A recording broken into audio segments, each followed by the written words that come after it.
असं आहे की गेले 3 वर्ष उद्धव बाळासाहेब ठाकरे यांचा शिवसेना पक्ष हा नाना प्रकारे फोडण्याचा, तोडण्याचा आणि संपवण्याचा प्रयत्न हा भारतीय जनता पार्टी यांच्या माध्यमातून आणि शिवसेना फुटीर गटाकडून हा सातत्यानं प्रयत्न केला जातोय।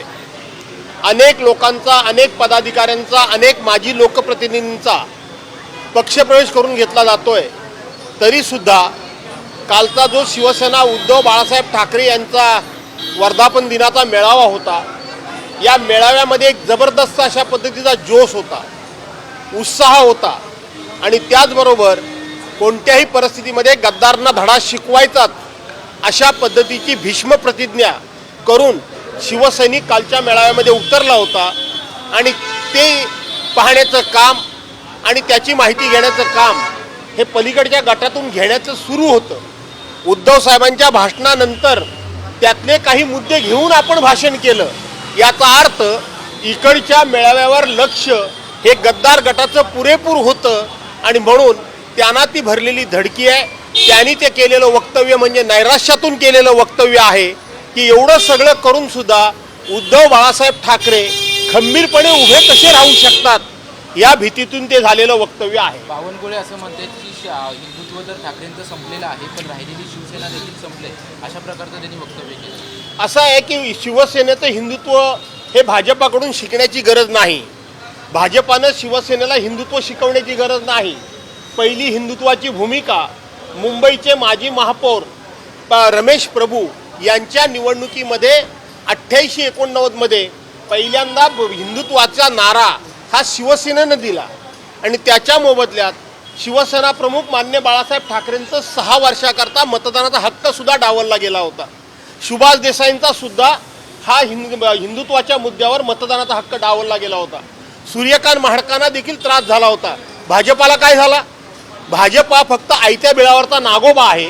त्यांनी संधी साधली की हिंदुत्वामुळं खूप मोठा जनाधार मिळू शकतो आणि म्हणून ओरिजिनल शिवसेनेचं हिंदुत्व चोरण्याचं काम भाजपानं केलं आणि भाजपा सत्तेवर आला। मुख्यमंत्री देखील उत्तर देत नाही, ते म्हणतात की चिल्लरपणाला मी उत्तर देत नाही, बोलणं टाळलंय त्यांनी उद्धव ठाकरेंच्या संपूर्ण भाषणावर। कालचं उद्धव साहेबांचं जे भाषण होतं त्याच्यावर विरोधकांना उत्तर द्यायला तोंडच नाही, विरोधकांच्याकडे शब्दच नाहीत आणि विरोधकांच्याकडे उद्धव साहेबांच्या टीकेला उत्तर देण्याचं धाडस नाही आणि म्हणून त्यातून पळवाट काढायची, म्हणून मी अशा गोष्टीला उत्तर देत नाही असं म्हणायचं, परंतु त्यांच्याकडे उत्तर देण्याचं धाडस नाही, त्यांना उत्तर देण्याची ताकद नाही आणि उत्तर देण्याकरता त्यांच्याकडे शब्द नाहीत, ही वस्तुस्थिती आहे।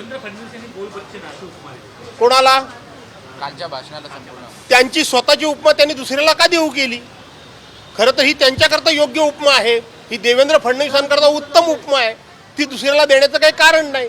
बोलबच्चनगिरी करण्यामध्ये देवेंद्र फडणवीसांचा कोणी हात धरू शकत नाही, हे उभ्या महाराष्ट्राला माहिती आहे। काल दोन्ही भाऊ एकत्र येण्याविषयी वक्तव्य मोठ्या प्रमाणात वक्तव्य करतील असं सर्वांना अपेक्षा होती, पण जे वक्तव्य केलं त्यांनी तुम्ही संतुष्ट आहात का? कारण अनेकांची इच्छा होती की काहीतरी मोठी घोषणा केली जाईल। 100% काल उद्धव साहेबांनी दोन्ही भाऊ एकत्र येण्यासंदर्भात जे सूचक अशा प्रकारचं विधान केलं त्यानं उभा महाराष्ट्र सुखावलेला आहे आणि त्याच्यात मी देखील सुखावलो आहे।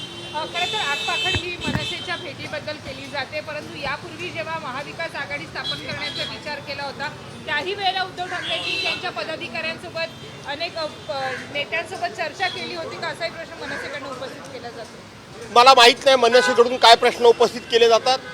प्रत्येक ठिकाणी अशी माणसं असतात, काहींना वाटतं हे सगळं जुळावं, काहींना वाटतं हे जुळू नये, अशा गोष्टींवर वक्तव्य करायचं नसतं, अशा गोष्टींवर भाष्य करायचं नसतं। शेवटी चांगलं व्हावं हाच विचार मनामध्ये ठेवून आपण पुढे जायचं असतं। धन्यवाद।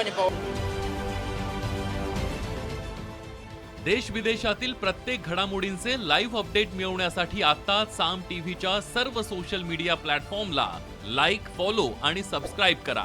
तसंच सर्व नोटिफिकेशनसाठी बेल आयकॉन प्रेस करायला विसरू नका।